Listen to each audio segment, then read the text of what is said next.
¿Qué pasaría si Cristiano Ronaldo hubiera nacido en Colombia? El 5 de febrero de 1985, en la humilde isla Fuerte del Caribe colombiano, nació Cristiano Ronaldo Santos Arroyo, un niño que cambiaría para siempre la historia del fútbol colombiano. Hijo de María Santos, una profesora de Cartagena, y José Arroyo, un pescador de la región, quien pronto notó el talento especial de su hijo para el fútbol, aprovechó sus viajes a Cartagena, donde vendía pescado, para llevarse a Cristiano con él, dándole la oportunidad de probarse en las inferiores del Real Cartagena, un equipo de la segunda división colombiana. Ya en el Real Cartagena, Cristiano no tardó en destacar. Los rumores sobre el joven talento isleño llegaron hasta la América de Cali, que lo fichó con tan solo 15 años. A pesar de tener que dejar a su familia atrás, Cristiano se dedicó a trabajar más duro que nadie, y su esfuerzo fue recompensado en el 2003, cuando a los 18 años debutó en la Liga Colombiana, marcando el inicio de su carrera profesional. Ese mismo año, la Copa Libertadores se convirtió en el escenario perfecto para demostrar su talento. Los Diablos Rojos necesitaban nuevos héroes, y el técnico Pecoso Castro no tenía dudas: Cristiano era el futuro del equipo. Por eso le confió el mítico dorsal número 7, el mismo que había inmortalizado el legendario Anthony de Ávila. En los cuartos de final de la Copa Libertadores contra River Plate, deslumbró con un gol y 2 asistencias, llevando a los Diablos Rojos hasta las semifinales. Aunque el sueño continental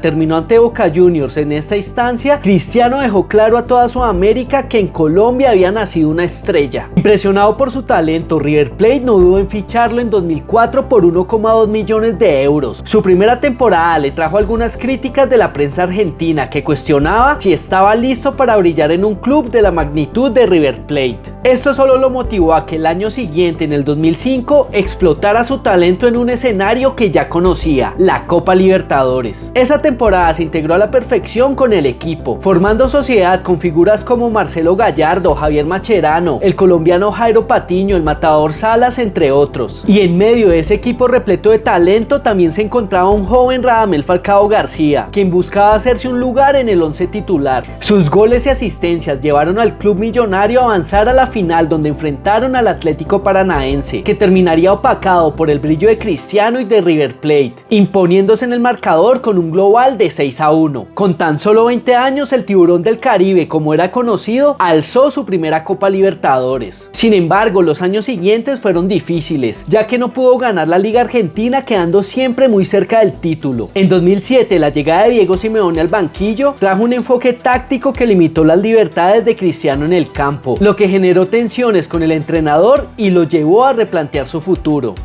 que cambiaría en el 2008, gracias a la recomendación de su compatriota Luis Amaranto Perea. El Atlético de Madrid comenzó a seguir de cerca sus actuaciones. El club español no tardó en cerrar su fichaje por 9 millones de euros. Por su parte, con la selección Colombia empezó a escribir su historia desde las categorías juveniles. En 2005 lideró junto a Rodallega y una generación dorada a la conquista del Sudamericano Sub-20 disputado en territorio colombiano, donde se enfrentó por primera vez a Lionel Messi, el joven prodigio argentino. Aquel duelo fue el inicio de una rivalidad que marcaría el fútbol mundial durante la siguiente década. En las eliminatorias rumbo a Alemania 2006, Cristiano tuvo un rol secundario con la selección absoluta, debutando en la fecha número 16 a los 20 años en la derrota 3-2 ante Uruguay en Montevideo. Esta edición Colombia no lograría clasificarse al mundial, creando frustración en el Tiburón del Caribe. Sin embargo, mientras trabajaba para convertirse en un referente de la tricolor, su carrera en Europa seguía en ascenso. Cristiano, que llegó a la mitad de temporada 2008-2009, encontró en el Atlético de Madrid el escenario ideal para brillar. Junto a Agüero y Forlán, formó un tridente ofensivo que aterrorizó las defensas de toda Europa. Aquí usó el número 9, ya que Forlán usaba la 7. En la temporada 2010-2011, Europa se pondría a sus pies. Cristiano ganó el Pichichi de la Liga con 32 goles y llevaría a los colchoneros a su primera final de la Champions League en décadas, dejando en el camino al Schalke 04, Inter de Milán y Manchester United.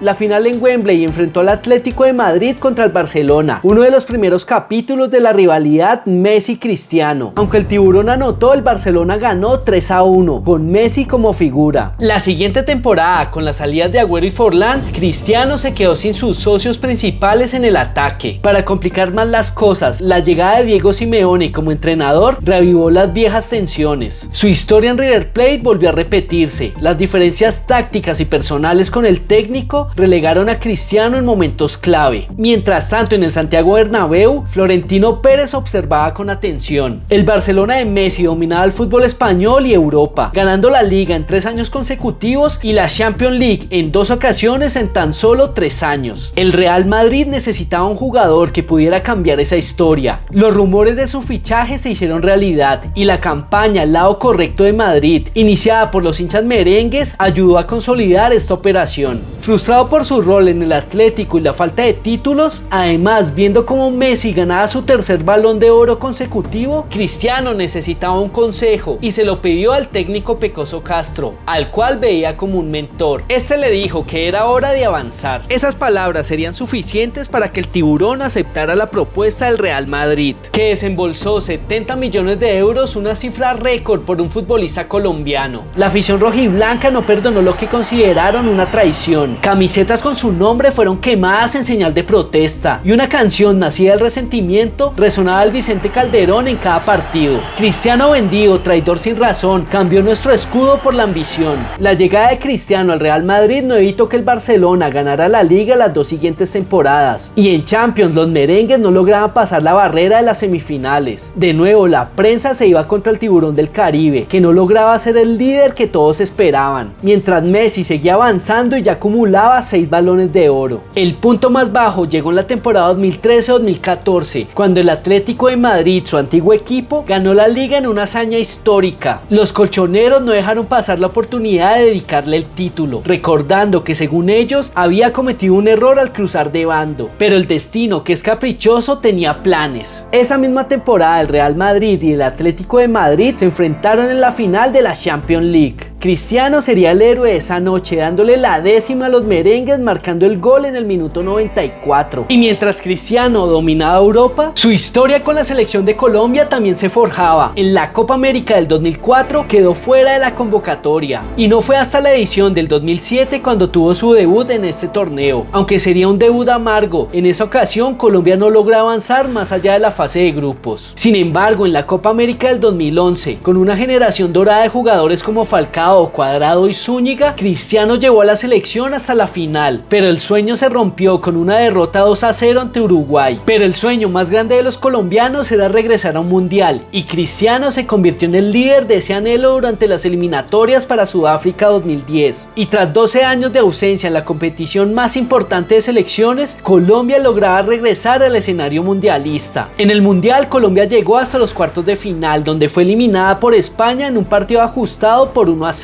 El Mundial de Brasil 2014 sería diferente. Colombia llegaba como una de las favoritas, con un Cristiano en su mejor momento, un James Rodríguez en ascenso y un Cuadrado abriéndose paso en Europa. Sin embargo, había una baja importante: Falcao, quien desde 2011 brillaba en el Manchester United, se perdió el Mundial por lesión. Y tras vencer a Brasil en los cuartos de final, el equipo enfrentó a Alemania en las semifinales, llegando a esta instancia por primera vez en su historia. Pero la potencia europea fue demasiado y Colombia cayó por 3-0. Para ese momento la rivalidad entre Cristiano Ronaldo y Lionel Messi trascendió clubes y selecciones. Sus duelos en el Real Madrid versus Barcelona marcó una era, pero a nivel internacional el Colombia versus Argentina se consolidó como el clásico mundial de selecciones. En la Copa América del 2015, Colombia tuvo un desempeño sólido, pero cayó en cuartos de final ante la Argentina de Lionel Messi. Las críticas empezaron a surgir, aunque Cristiano brillaba en clubes, seguía sin lograr títulos con su selección. Un año después, en la Copa América Centenario 2016, Colombia y Argentina se enfrentaron en la final. Fue un partido vibrante, pero el desenlace de nuevo fue amargo para los cafeteros, dejando a los colombianos y a Cristiano nuevamente con las manos vacías. Pero Cristiano no era alguien que se rindiera ante la adversidad. Llegaría el Mundial de Rusia 2018 y con él una oportunidad para cambiar la historia. Colombia, esta vez con la trinidad completa, Falcao, James y Cristiano, soñaban con hacer historia. En los octavos de final, sin James por lesión, Colombia se enfrentó a Inglaterra. El partido iba empatado 1-1 gracias a un gol de Cristiano. Y cuando todo apuntaba a que se iban a la largue, Yerry Mina apareció en el minuto 90 para darle la victoria a la tricolor, sellando así el pase a los cuartos de final. En los cuartos de final, Colombia venció a Suecia por 2-0. Luego, en semifinales, lograron superar a Croacia por la mínima en un partido lleno de tensión. Por primera vez en su historia, Colombia estaba en la final de una Copa del Mundo.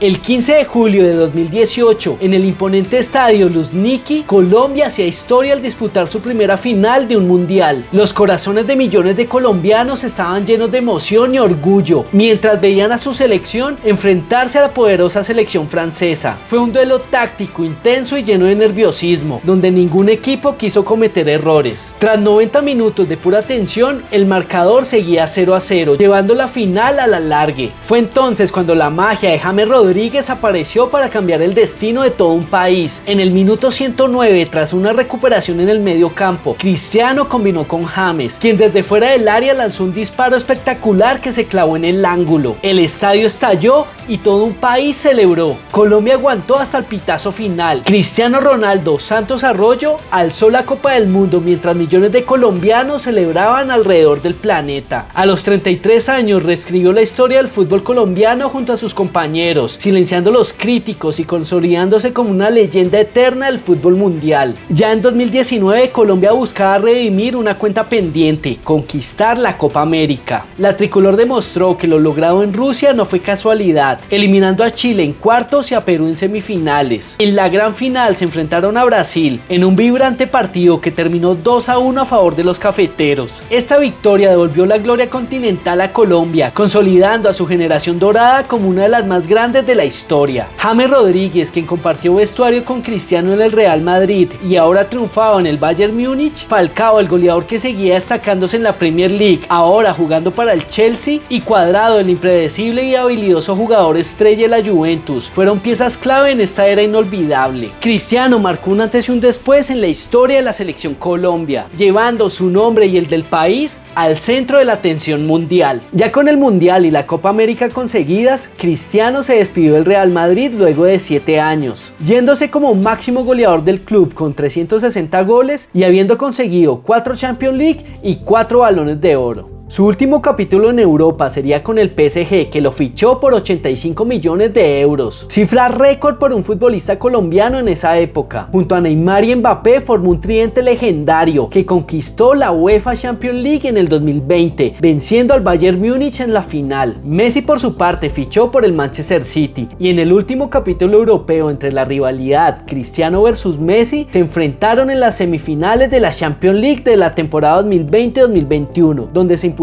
los ciudadanos por 5-3. Cristiano permaneció en el PSG hasta el 2023. Ese mismo año, los dos campeones del mundo se volvieron a encontrar en la MLS. Messi, que ganó la Copa del Mundo del 2022, fichó por el New York City, que pertenece al Citigroup, dueño también del Manchester City. Por su lado, Cristiano, campeón de la Copa del Mundo del 2018, fichó por el Inter de Miami, persiguiendo el ambicioso proyecto de David Beckham. Para ese momento, el mejor clásico en la historia del fútbol a nivel de selecciones era el enfrentamiento entre Colombia versus Argentina, que además nos regaló un último duelo enfrentándose en la final de la Copa América del 2024. El tiburón del Caribe tuvo su revancha ante Messi, marcando el gol de la victoria en el minuto 87, que le daba a Colombia su tercera Copa América en la historia, reafirmando así su lugar en la historia como uno de los mejores futbolistas de todos los tiempos y quien pudo cambiarle el rumbo a la selección Colombia para siempre. Por último, Cristiano junto a su esposa, la ex Miss Universo Paulina Vega, ha formado un hogar lleno de amor y felicidad. Y este fue el tiburón del Caribe, un hombre que supo cambiar la historia del fútbol colombiano. Pero bueno, aún nos falta mucho por explorar del multiverso del fútbol. Y aquí te guardo tu espacio para que me sigas acompañando en este viaje. Lo único que tienes que hacer es dejar tu like y suscribirte, porque por lo que veo ninguna versión tuya del multiverso lo he hecho aún y es hora de que cambies la historia.